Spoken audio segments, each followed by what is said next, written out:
Shalom saudaraku yang dikasih Tuhan, salam sejahtera bagi kita semua. Kembali bersama saya dalam channel video. Pertama-tama saya ucapkan terima kasih banyak bagi teman-teman yang senantiasa mendukung channel ini melalui like, komen, dan subscribe. Dan bagi teman-teman yang baru pertama kali mampir di channel ini, jangan lupa tinggalkan jejaknya melalui jempolnya dan juga subscribe, supaya teman-teman terus mendapatkan video-video terupdate dari channel ini. Teman-teman dan saudaraku, doa dan harapan saya, Tuhan Yesus senantiasa memberkati teman-teman dan saudara sekalian. Dan kali ini kita kembali menyaksikan video kesaksian dari Murtadin ini, di mana ia membagikan pengalaman hidupnya bersama-sama dalam Tuhan dan bagaimana ia melalui perjalanan yang panjang, melewati berbagai macam rintangan sampai pada akhirnya ia mengambil keputusan mengikut Tuhan Yesus. Dan hal ini bukan suatu hal yang gampang dan mudah. Ada berbagai macam rintangan seperti yang saya katakan di awal tadi, karena meninggalkan keyakinan lama menuju pada keyakinan yang baru ini butuh perjuangan keras dan kesungguhan hati untuk mengambil keputusan dan akhirnya menemukan kebenaran yang sejati di dalam Kristus Tuhan melalui perjumpaannya dengan Tuhan Yesus dan pertobatannya. Dan juga teman-teman dan saudaraku kan diskusi lintas agama, di mana para apologet Kristen ini terus memberikan edukasi bagi kita semua melalui penalaran dan penjelasan maupun jawaban-jawaban mereka terhadap pertanyaan-pertanyaan dari polemik yang dari seberang. Dan melalui itu muncul berbagai macam pertanyaan-pertanyaan yang membuat kita juga berpikir dan ingin untuk menjawab. Karena itu melalui diskusi mereka ini kita diajar untuk terus belajar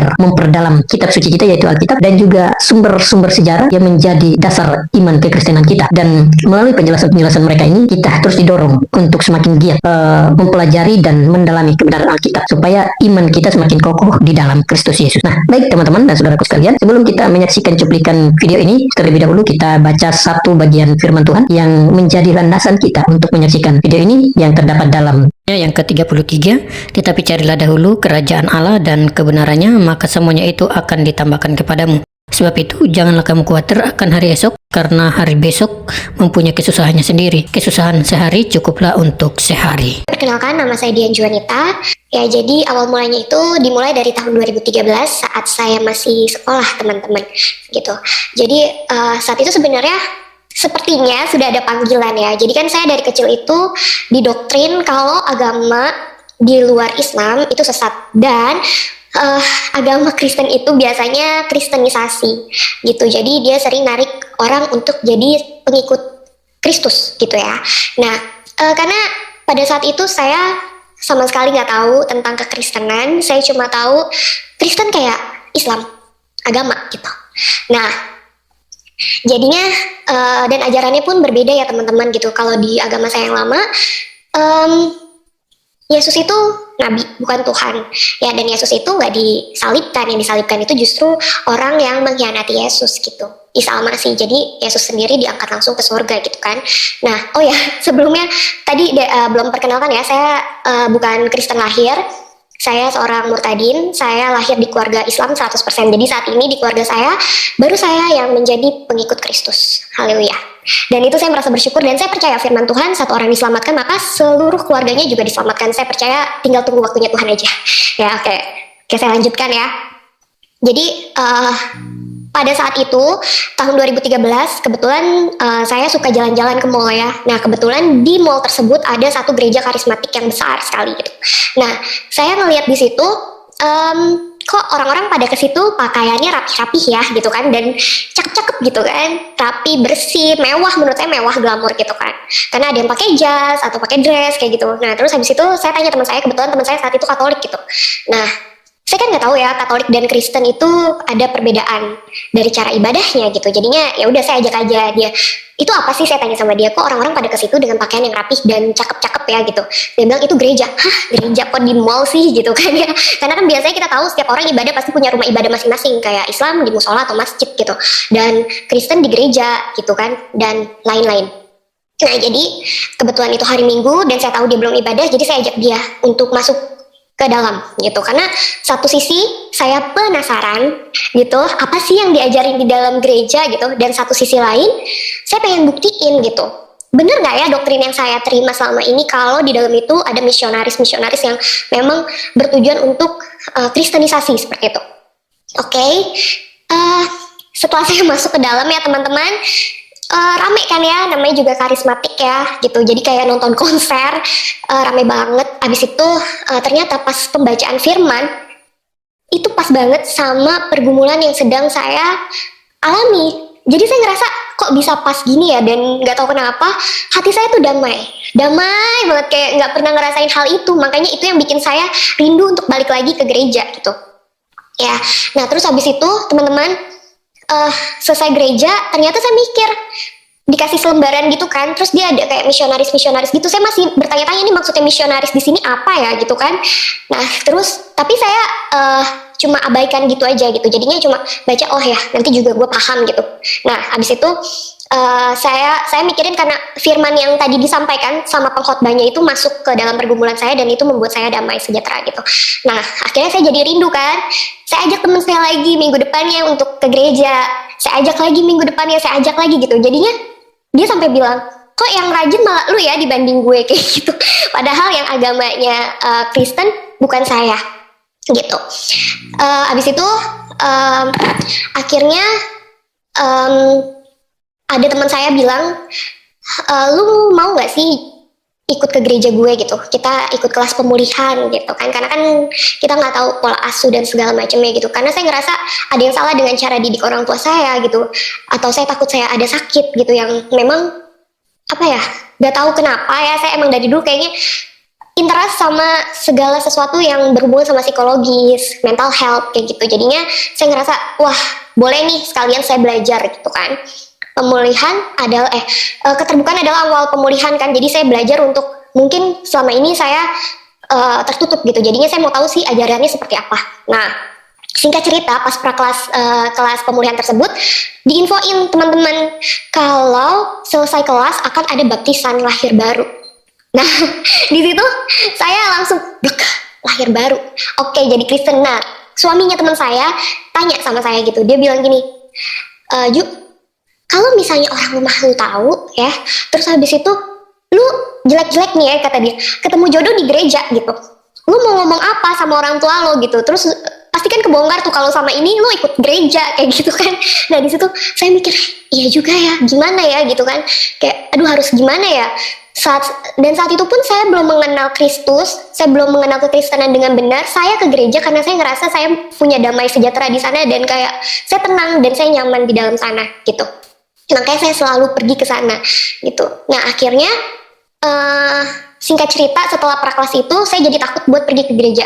Jadi saya nggak pernah lagi ke gereja teman-teman, karena saya sangat-sangat takut.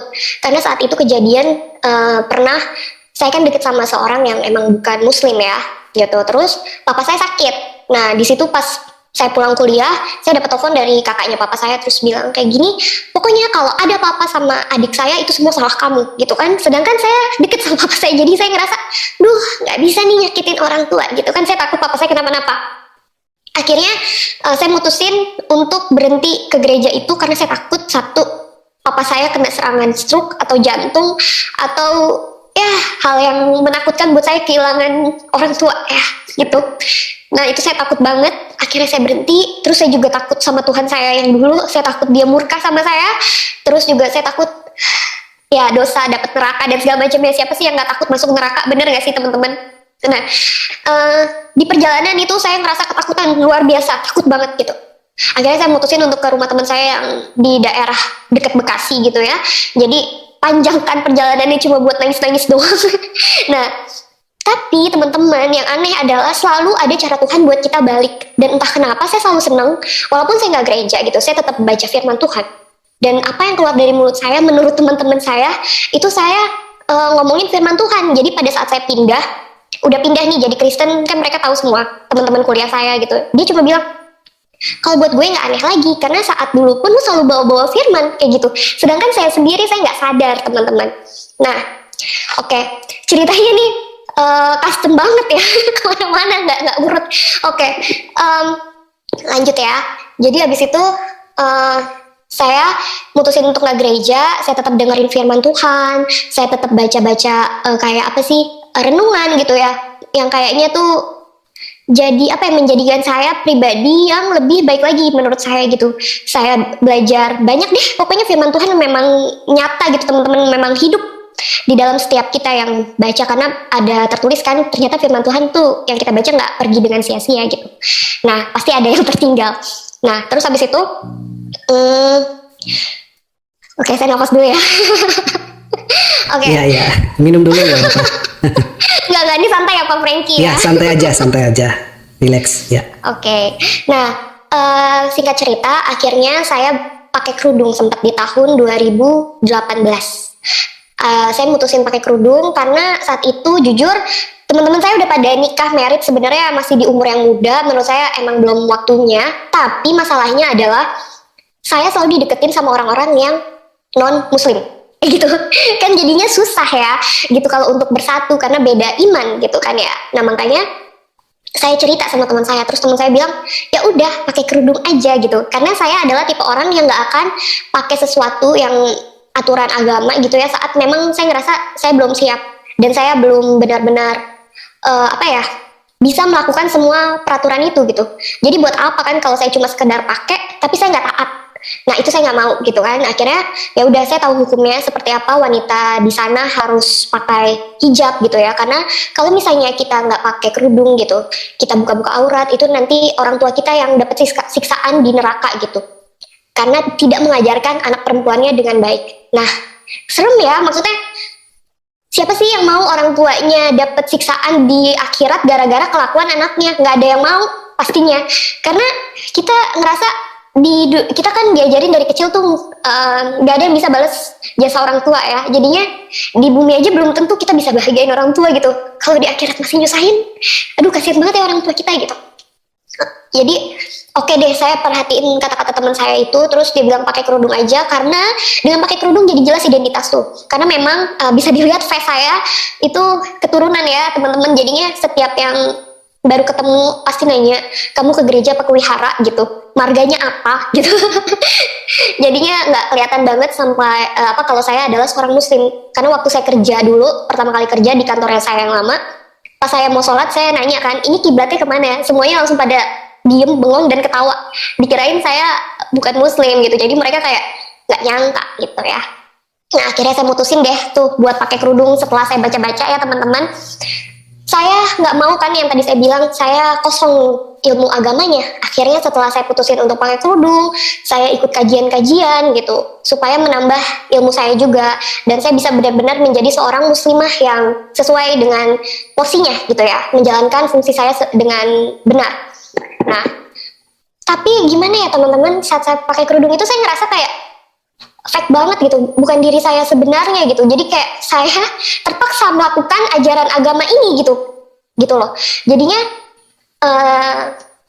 tapi kan selalu dibilang kamu tuh harus selalu istiqomah gitu, karena memang untuk jadi pengikut gitu, maksudnya untuk taat tuh kan sulit, pasti akan banyak banget ujiannya gitu. Oh iya oke, gitu kan, saya siap kok itu untuk menerima segala resikonya gitu. Jadi sampai saya pindah kantor teman-teman, karena gini, di kantor saya lama, di dalam ajaran saya dulu itu termasuk riba. Sesuatu yang riba itu nggak berkah, apa yang kita dapat itu nggak berkah, malah jadi dosa. Kita makan dari uang yang katanya nggak berkah gitu kan, tapi kan nggak masuk di akal juga.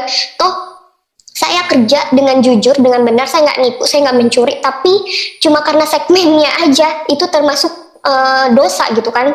Nah ya udah deh, akhirnya situ saya mutusin untuk pindah kerja yang nggak riba gitu. Jadi bener-bener pengen hijrah. Ternyata hijrah beneran teman-teman ya kan, bener-bener ketemu Tuhan yang bener gitu. Saya ini pertama kali saat saya pindah, saya jauh dari keluarga saya hidup sendirian gitu. Saya berjuang ya jauh dari rumah setelah 20 tahun nggak pernah jauh dari orang tua. Akhirnya jauh dari orang tua, ngurusin apa-apa sendirian gitu kan, yang biasanya ada yang bantuin. Wow, ini satu hal yang baru banget buat saya gitu. Sempet nangis kayak, aduh Tuhan berat banget gitu, ya Allah berat banget sih gitu kan, harus kayak gini ya, tapi aku mau sabar gitu. Mungkin ini yang memang harus aku jalanin kayak gitu kan. Ya udah, singkat cerita, di tahun 2019 saya ketemu teman kecil saya. Nah, teman kecil saya ini punya pergumulan di dalam urusan rumah tangganya dia. Nah, akhirnya gimana ya? Karena setiap orang yang cerita ke saya, yang saya ingat itu adalah firman Tuhan, gitu. Jadi saya kuatin dia dengan firman. Terus juga akhirnya saya ajak dia ke gereja. Akhirnya saya juga jadi ikut gereja teman-teman. Dan itu saya masih pakai kerudung. Akhirnya pas gereja itu saya lepas kerudung dulu, baru saya ikut ibadah, gitu. Dan lama-lama saya ngerasa kayak, aduh, kok gue kayak mengkhianati kepercayaan saya sebelumnya gitu. Terus juga kayak menduakan Tuhan, waduh nggak bisa gini nih, saya harus ambil keputusan gitu kan. Itu galau banget ya teman-teman. Saya ngerasa kayak nggak bisa setengah-setengah gitu. Akhirnya saya bilang ke mama saya chat gitu kan, cuma pertanyaan aja, Mam, kalau misalnya aku pindah agama gimana gitu kan. Udahlah, langsung kan kena apa sih, omelan gitu ya. Terus ya udah, aku cuma diem dan cuma bisa nangis doang gitu ya teman-teman selama perjalanan pulang. Jadi saya setiap 1 minggu pulang ke rumah terus balik lagi ke tempat saya kerja gitu. Nah itu cuma bisa nangis doang sepanjang perjalanan, tapi itu jadi pergumulan ya buat saya teman-teman. Dan pada akhirnya saya mutusin untuk ikut Yesus itu gara-gara di akhir 2019, dari awal bulan Desember itu saya kayak orang gak punya harapan gitu, depresi. Setiap jam 2 pagi saya kebangun dan cuma bisa nangis, yang cuma ngerasa sendirian banget, kayak gak ada seseorang yang nemenin saya berjuang sendirian, padahal kayak punya masalah yang berat banget gitu. Padahal saya gak ada masalah di kantor, saya nggak ada masalah di rumah, saya nggak ada masalah sama siapa-siapa gitu. Hidup saya normal-normal aja, tapi nggak tahu kenapa batin saya ini benar-benar kosong, sepi, kayak udah nggak punya rasa pengen hidup lagi gitu loh, ya kan. Jadi saya cuma bisa bangun setiap jam 2 pagi, cuma bisa nangis sampai tetangga kosan saya bilang gue kira ada kuntilanak gitu kan, nangis-nangis, taunya elu yang nangis gitu. Ya udah, jadi kadang lucu sendiri kalau ingat-ingat itu ya. Nah, akhirnya pada tahun 2019 itu pas bulan Desember, kan pas mau Natal, saya masih kerja paginya, saya chatan sama salah satu teman saya di kantor pusat, saya kan di cabang ya teman-teman. Nah terus habis itu dia bilang kayak gini sama saya, lu ngerayain Natal gak sih gitu kan, dia tanya sama saya. Terus saya bilang sama dia gini, aduh gak tahu ya gitu, gue sering gereja, gue senang dengerin firman, tapi gue bukan berasal dari dari keluarga yang latar belakangnya Kristen gitu, gue Muslim gitu kan. Terus dia tanya lagi sama saya, menurut lo Yesus itu Tuhan bukan? Dia nanya kayak gitu. Saya cuma bisa bilang, waduh saya nggak bisa jawab nih gitu kan, karena di agama saya Yesus itu nabi, cuma nabi gitu, cuma manusia biasa. Jadi sorry ya, gue nggak bisa jawab dulu, aku bilang kayak gitu kan. Ya udah, akhirnya tanggal 24 itu saya pulang ke rumah sekalian mau balikin adik saya, karena kondisi saya kan kayak ngerasa sepi gitu. Saya ngerasa kayak kayaknya kalau ada teman saya bakalan lebih baik gitu ya, karena ada yang nemenin. Ternyata nggak ngebantu sama sekali gitu, sama aja ada kosong di sini gitu kan, ada kosong di hati saya yang kayaknya aduh ini harus kayak gimana sih, kok perasaannya nggak enak banget gitu kan. Pernah ngerasain gak sih kayak ada beban berat banget di sini tuh, kayak ya nggak ada apa-apa isinya gitu, bener-bener hampa. Nah akhirnya saya balikin adik saya, terus saya tadinya nggak pengen ke gereja, tapi ada kerinduan saya buat datang ke sana gitu. Saya nggak punya persiapan apa-apa, saya nggak bawa baju yang bagus gitu ya, cuma baju rumahan aja. Akhirnya ya udah, saya pakai baju yang ada di rumah, yang penting saya ke gereja gitu. Ya udah, akhirnya saya ikut Natal. Malam Natal itu saya ke gereja, dan di situ pertanyaan teman saya kayak dijawab gitu. Yesus itu Immanuel, 100% manusia, 100% Tuhan, dia bersama kita terus gitu. Terus aku kayak, oke, ini jawabannya ya, oke. Terus habis itu nggak tahu kenapa tiba-tiba saya bilang, Tuhan, kalau emang Tuhan maunya aku ikut Tuhan ya udah gitu. Karena pada saat ibadah itu pengkhotbahnya bilang gini, kamu mau kemana lagi sih nak gitu kan, aku udah di sini nungguin kamu, mau ngumpet kemana lagi sih, kamu ngumpet kemana pun aku tahu, mau sampai kapan kamu biarin aku nunggu di sini gitu kan. Jadi saya ngerasa ditampar, kayak itu kata-kata buat saya bukannya gitu ya, Tuhan kalau emang Tuhan maunya saya ikut Tuhan ya udah gitu, saya mau ikut Tuhan, tapi yakinin saya gitu, tunjukin saya apa yang harus saya ambil kayak gitu. Terus habis itu, tapi kenapa saya Tuhan, kayaknya saya udah beribadah dengan baik gitu kan. Kenapa, kan kalau di orang saya dulu dibilangnya sesat ya, dan jadi murtad itu hukumannya neraka. Takut banget dong ya, takut banget gitu. Terus saya bilang, kenapa saya ya Tuhan, perasaan saya udah ibadah dengan benar gitu, saya ngaji, saya baca Quran, saya sholat gitu, saya bahkan gak cuma sholat wajib, saya sholat sunnahnya juga gitu. Terus juga saya ikut kajian gitu, puasa gitu. Terus kenapa sih Tuhan saya gitu, kenapa adik-adik saya yang kayaknya mereka enjoy aja jalanin hidup yang gak ada ketakutan sama sekali gitu, kayaknya mereka lurus-lurus aja jalannya gitu kan. Terus tiba-tiba pendetanya bilang kayak, aku datang ke dunia ini bukan untuk orang benar ya kan, nggak ada orang sehat yang butuh tabib, tapi orang sakit yang butuh tabib gitu kan. Terus kayak ngerasa, oh oke, mungkin ini jawabannya gitu kan. Jadinya ada satu hal yang harus disembuhkan di dalam saya gitu, dipulihkan dari dalam diri saya. Jadinya bener-bener kayak oke gitu kan. Oke deh, kalau emang maunya Tuhan aku ikut Tuhan, aku mau ikut Tuhan gitu. Jadinya dari situ saya mutusin untuk ya udah saya mau ikut Yesus gitu. Nah, tapi nggak sampai di situ aja teman-teman. Jadi sejak saat saya mutusin itu, saya mulai dipulihkan. Serius, itu benar-benar saya mulai ada ceria lagi sampai supervisor saya bilang kayak, nah gitu dong, kalau pagi-pagi senyum, biasanya mukanya ditekuk aja kayak gitu. Parah banget ya. Emang kalau misalnya hatinya lagi nggak bener, itu pasti kelihatan kan, karena kan hati itu loudspeakernya kita gitu kan sebenarnya. Jadi mau dibohongin seperti apapun pasti kelihatan, terpancar gitu kan.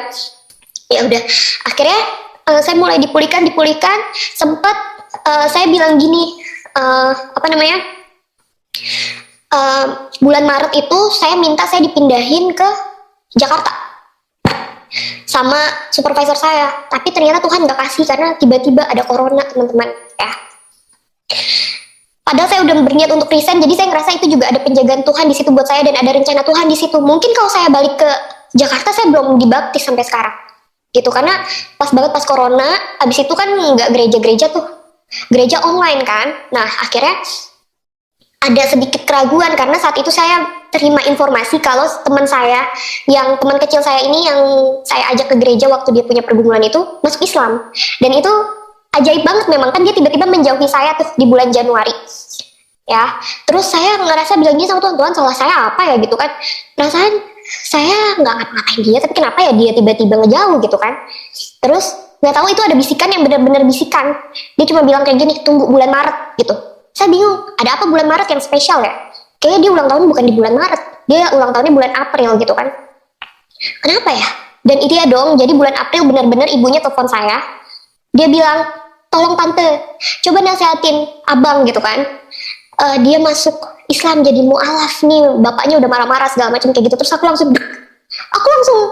iya nanti aku ngomong sama abang. Itu aku nangis kayak nanya sama Tuhan gitu, Tuhan gitu kan, kayak mau teriak tapi di dalam kantor gitu kan nggak bisa. Tuhan maunya apa gitu kan, ini kenapa saat saya mau keluar ikut Tuhan tapi teman saya malah ikut Islam, ini yang bener yang mana gitu kan, ini saya yang sesat apa dia yang sesat ya Abah gitu kan. Terus tiba-tiba ada suara dan itu jelas banget kayak itu karena wanita gitu kan. Masa sih karena wanita, nggak mungkin lah gitu, karena kan dia juga pelayanan gitu kan. Terus ternyata bulan Juli, oh ya saya ceritain lagi bulan Maret tuh kan jadi ada keraguan. Nah pas ada keraguan itu, pas ibadah saya bilang sama Tuhan, Tuhan ampuni gitu kalau misalnya saya masih ragu untuk ikut Tuhan gitu. Tapi jika emang ini jalan yang benar dan jalan yang lurus, tolong tunjuki saya gitu, tolong kasih saya tanda. Terus akhirnya Tuhan kasih tanda. Pas ibadah itu saya dapat firman yang sama seperti saya tanggal 24 pas mutusin untuk ikut Tuhan Yesus. Itu saya ngerasa diingetin lagi dan diteguhkan. Jadi oke, ini nih berarti jawaban buat saya. Tapi gimana saya informasi ke keluarga gitu ya.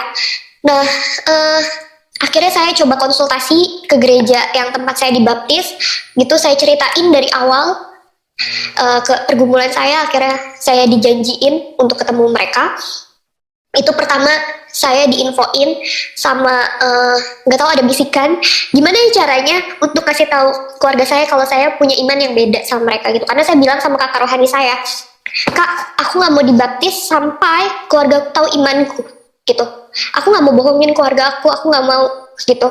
Walaupun aku nanti ditolak, walaupun nanti aku dapat cacian, hinaan, diusir sekalipun, yang penting keluargaku udah tahu imanku gitu. Ya udah akhirnya itu benar-benar yang ada suara kayak mulai dari adik kamu yang laki-laki gitu. Oke, karena dalam Islam anak laki-laki itu tanggung jawabnya besar. Jadi kalau misalnya sesuatu terjadi sama orang tua saya putus hubungan dengan saya gitu kan, nggak mau kontak saya. Nah, saya bisa tanya adik saya yang laki-laki ini gitu. Jadinya saya masih bisa cover, misalnya kalau misalnya orang tua saya susah atau apa, saya masih bisa tolong orang tua saya tahu keadaannya mereka seperti apa gitu kan. Nah akhirnya saya bilang sama adik saya pertamanya ngomel-ngomel, marah-marah gitu kan, gue gak terima kalau lo pindah agama, gak bisa lah gini gitu kan. Terus akhirnya saya bilang gini sama dia, gue gak bisa jelasin ya gimana, ini lo harus alamin sendiri. gitu, karena ini pengalaman pribadi yang apa ya, setiap orang pasti beda-beda punya pengalaman pribadi sama Tuhan, dan emang dia ada buat hidupku gitu kan. Akhirnya dia bilang oke, kalau emang itu dia jadi keputusan lo silahkan, tapi hidup bener gitu kan, lo jangan bikin malu, lo jagalah segala macamnya itu gitu kan. Oh ya udah oke.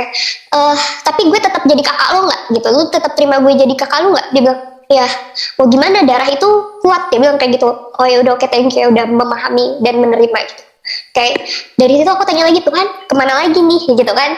Ya udah, terus tiba-tiba dibilang ke papa gitu. Ya oke. Akhirnya saya telepon papa saya. Kebetulan papa saya saat itu ada di rumah kakak saya di luar kota. Ya, karena papa saya tuh udah umur 70-an ya teman-teman. Jadinya dia tuh deket sama saya, sama kakak saya. Jadi kalau ada apa-apa mau cerita, kalau nggak ke kakak saya, ke saya. Nah, karena saya belum settle ya, jadi maksudnya masih ngekos gitu-gitu segala macam. Jadi dia sekalian lah ke rumah kakak saya, ketemu cucu juga kan main ya.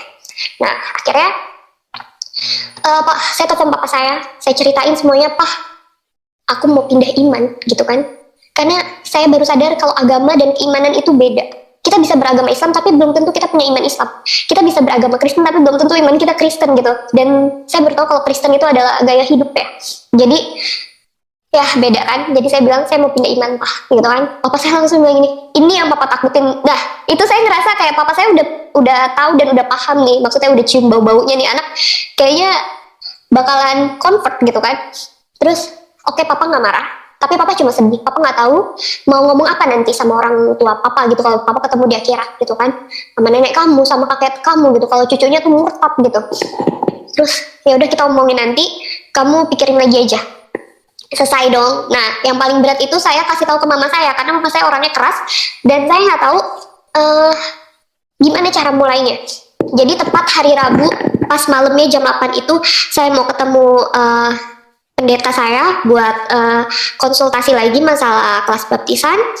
Di situ tiba-tiba pagi-pagi mama saya bilang, jadi 3 hari berturut-turut mama saya selalu chat saya pagi, udah sholat belum, tahajud, sholat subuh gitu, pokoknya ngingetin saya terus gitu. Tiba-tiba saya bilang, mama mimpiin kamu nih, mama mimpiin kamu, mama mimpiin kamu, dia bilang kayak gitu. Terus di hari itu, di hari Rabu, mama saya bilang, mama ngingetin saya sholat kan. Terus saya langsung bilang, mah aku mau pindah iman gitu. Terus mama saya cuma bilang, mama udah tahu gitu kan. Terus dia bilang, mama mimpiin kamu gitu, kamu jalan di jembatan, mama panggil-panggil, kamu gak nengok gitu. Mama panggil, kamu gak nengok, mama kejar, mama peluk, tapi kamu gak nengok sama sekali. Mama aku bilang kayak gitu. Dan jembatan itu mau patah, di bawahnya itu ada duri. Mama aku bilang kayak gitu kan. Nah, mama serem banget liatnya gitu kan. Terus aku juga jadi takut dong, teman-teman, apakah itu artinya aku akan masuk neraka, apakah artinya aku sesat gitu kan. Akhirnya aku ceritalah sama kakak rohaniku gitu. Aku bilang, Kak, tadi mama chat aku gitu kan, aku begini, mama bilang kayak gini, mama mimpiin kayak gini gitu. Terus kakak rohaniku cuma bilang, iya bawa dalam doa ya dek, mama mimpi kayak gitu sebenarnya gini gitu kan. Jembatan itu identik dengan perpindahan dari satu tempat ke tempat yang lain. Kamu akan berpindah tempat dari iman yang mati ke iman yang hidup gitu. Kenapa sih jembatannya itu harus patah gitu? Karena iman yang mati dan iman yang hidup itu nggak bisa disatuin gitu. Terus kenapa ada duri? Ya itu akan jadi duri dalam keluarga kamu karena keputusan kamu yang sekarang kayak gitu. Dari situ aku kayak, oh oke, mungkin ini jawabannya gitu. Terus nggak sampai di situ dong. Karena takut banget, kita kan diajarin di dalam firman Tuhan ada yang bilang kalau kita harus selalu menghormati orang tua kalau kita mau panjang umur di bumi ini gitu kan ya, isinya seperti itu gitu. Saya takut dengan saya menjadi seorang Kristen, apakah saya melawan orang tua saya gitu. Artinya saya tidak patuh juga sama firman Tuhan, tidak menghormati orang tua saya gitu, membangkang. Ternyata ada lagi firman Tuhan bilang kayak gini, saya nemu. Jadi setiap pergumulan itu saya ngerasa saat saya baca Alkitab tuh kayak jawaban dari Tuhan. Jadi kayak ngerasa Tuhan lagi ngobrol sama saya gitu. Kayak siapa yang lebih menyayangi, mengasihi orang tuanya dibanding aku, dia tidak layak bagiku. Siapa yang mengasihi saudara perempuan ya saudara laki-lakinya dibanding mengasihi aku, dia tidak layak bagiku. Aku gak mau menjadi yang gak layak buat Tuhan gitu. Terus aku jadi oke, aku ikut Tuhan, bukan satu hal yang buruk. Aku tahu rancangannya Tuhan itu lebih sempurna dibanding rancanganku gitu kan. Jadinya ya udah Tuhan, apapun resikonya aku ambil gitu. Terus juga dikuatin dengan dengan firman Tuhan yang bilang kalau misalnya orang tua kamu ngebuang kamu gitu kan, tidak ngakuin kamu, Tuhan akan ganti berkali-kali lipat gitu kan. Dan itu benar kayak terjadi di dalam hidup aku gitu. Tuhan benar-benar, firman Tuhan itu benar-benar hidup di dalam hidup aku gitu. Jadinya nggak ada alasan lagi buat saya untuk balik lagi gitu kan. Jadinya luar biasa sih, penyertaan Tuhan itu benar-benar luar biasa. Jadi kita emang harus punya keluarga rohani, iya, terus juga ngelekat erat sama Tuhan, dan apapun itu harus tanya sama Tuhan gitu. Karena sebenarnya nggak ada yang kebetulan di dunia ini. Jadi kalau misalnya tiba-tiba kita dapat firman Tuhan, itu kayaknya satu hal jawaban dari Tuhan gitu. Nah terus juga kenapa sih akhirnya saya mutusin buru-buru gitu untuk baptisan gitu, karena saya ingat firman Tuhan yang seperti ini saat Yesus ajak muridnya, dia bilang saya harus menguburkan ayah saya dulu atau apa gitu kan. Nah di situ saya ngerasa hal yang lebih penting, maksudnya yang di dunia ini udah punya tugasnya masing-masing gitu. Jadi jangan kalau disuruh ikut Tuhan gitu, udah jangan nanti-nanti, ayo langsung ikut gitu kan. Nah makanya di situ saya juga ngerasa, oh berarti saya emang harus ambil keputusan nih, saya harus ikut Tuhan secepatnya, jangan dinanti-nanti lagi gitu kan. Karena teman-teman, kita nggak tahu kita hidup sampai kapan, dan jangan sampai saat kita benar-benar pulang, kita benar-benar nggak sia-sia gitu. Nah sebenarnya saat ikut Kristus itu kayak kembali ke rencana awalnya Tuhan gitu, yang tadinya kan udah nggak di tracknya nih, tapi setelah kita ikut Kristus, ya kita benar-benar dibalikin ke rencana Tuhan yang awal lagi gitu. Nah dari situ akhirnya saya ikut kelas baptisan, dan ya puji Tuhan saya dibaptis tanggal 8 September 2020, jadi belum 1 tahun ya, nanti Independence Day saya di bulan September. Dan ya banyak keajaiban terjadi di dalam hidup saya saat saya ikut Tuhan Yesus gitu. Jadi benar-benar setiap firman Tuhan itu benar-benar real terjadi. Saya sempat kena COVID di Oktober 2020. Di situ saya bingung, takut dan segala macamnya. Karena saat itu COVID kan masih kayak satu hal yang baru ya buat setiap kita gitu. Jadi kayak hal yang kayak zombie, kalau udah kena COVID tuh kayak nggak ada yang mau deketin, nemenin, dan kayaknya udah virus banget gitu. Nah pertama saya tes antigen itu saya non reaktif, terus saya CT toraks itu saya juga normal, nggak ada satu hal yang aneh-aneh, tapi penciuman saya hilang teman-teman. Nah terus akhirnya dokternya bilang coba swab PCR gitu kan. Nah pada saat saya mau tes swab PCR itu saya cuma bilang, Tuhan terjadilah sesuai kehendakmu gitu. Sebenarnya harapan saya sih negatif ya, tapi ternyata Tuhan berkehendak saya positif. Dan apakah itu hukuman buat saya? Nggak sama sekali gitu, karena segala sesuatu terjadi pasti untuk kebaikan kita ya. Roma 8:28 itu saya baru sadar, dan saya baru mengalami itu saat saya kena COVID. Jadi saya bilang saat itu, adik saya bilang, kapan lu mau pulang gitu. Kenapa emang ya gitu kan? Karena mama mau ngumpulin orang, dan lu harus deklarasi di situ bahwa keputusan lo ini gak akan menyeret orang tua nanti di akhirat gitu, yang jadi berat buat mereka gitu kan, hukumannya buat mereka jadi gak berat. Nah terus habis itu aku bilang gini, aduh gak tahu kapan, gak bisa gitu, gue positif COVID gitu, jadi gue gak bisa kemana-mana, gue harus isolasi dan kawan-kawannya gitu kan. Terus dia gak balas lagi. Terus saya chat mama saya bilang, saya telepon papa saya juga, saya minta maaf saya gak bisa pulang, bukan saya gak mau pulang, tapi saya kena COVID gitu. Dan jawaban orang tua saya, papa saya bilang kayak, ya itu hukuman buat kamu, karena kamu ninggalin Allah gitu kan. Terus saya cuma bisa diem.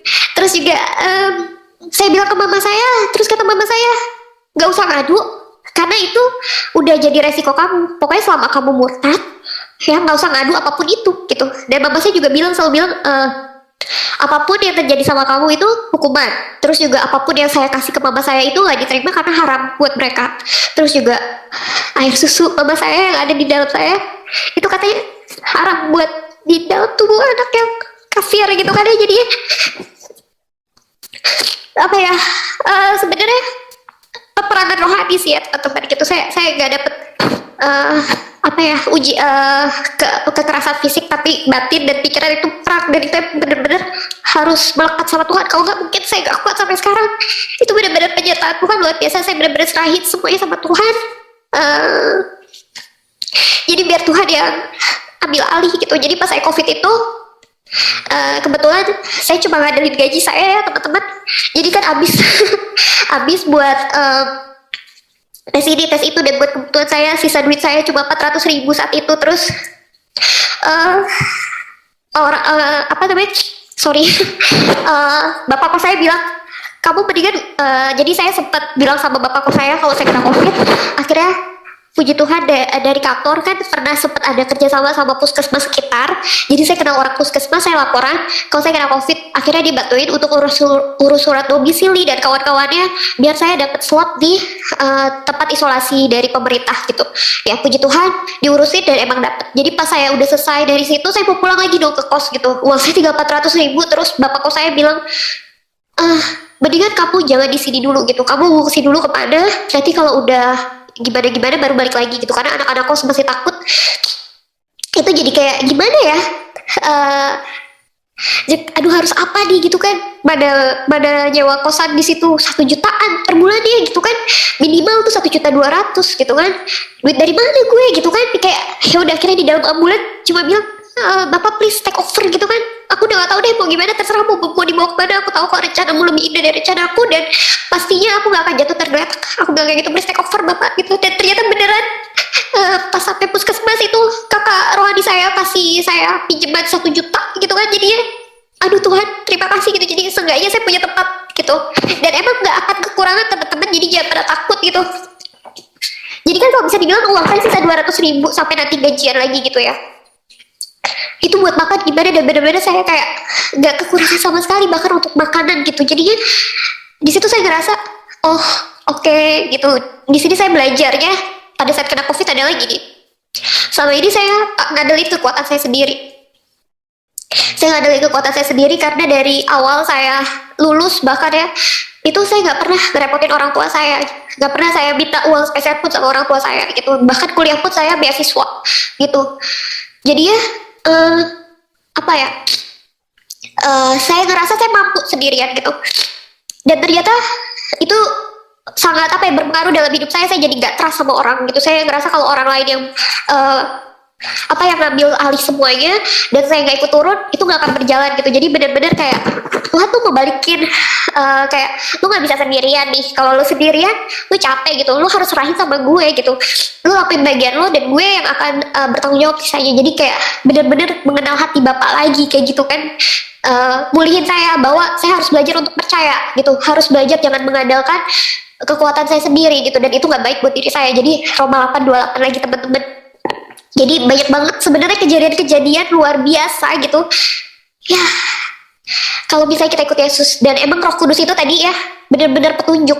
Jadi saat saya tanya sama tentang teman saya itu yang bulan Maret ada bisikan karena wanita, dan itu benar-benar kejawab. Di bulan Juli saya dapat informasi dia nikah sama teman kantornya yang muslim gitu, dan ya posisinya jauh di atas dia dan bisa mencukupi dia, padahal dia laki-laki ya teman-teman. Jadi dan dia meninggalkan istri dan anaknya.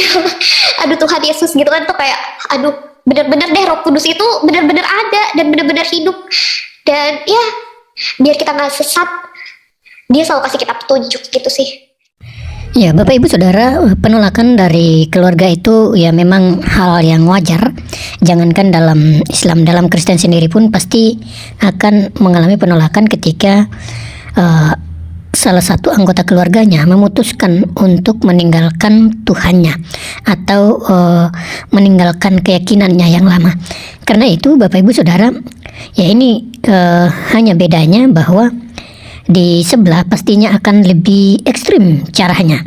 Kalau dalam iman Kristen sendiri, kalaupun meninggalkan Tuhannya, maka pasti untuk hal-hal yang ekstrim tidak mungkin terjadi, kecuali dia dijauhkan dari keluarga, hanya itu saja.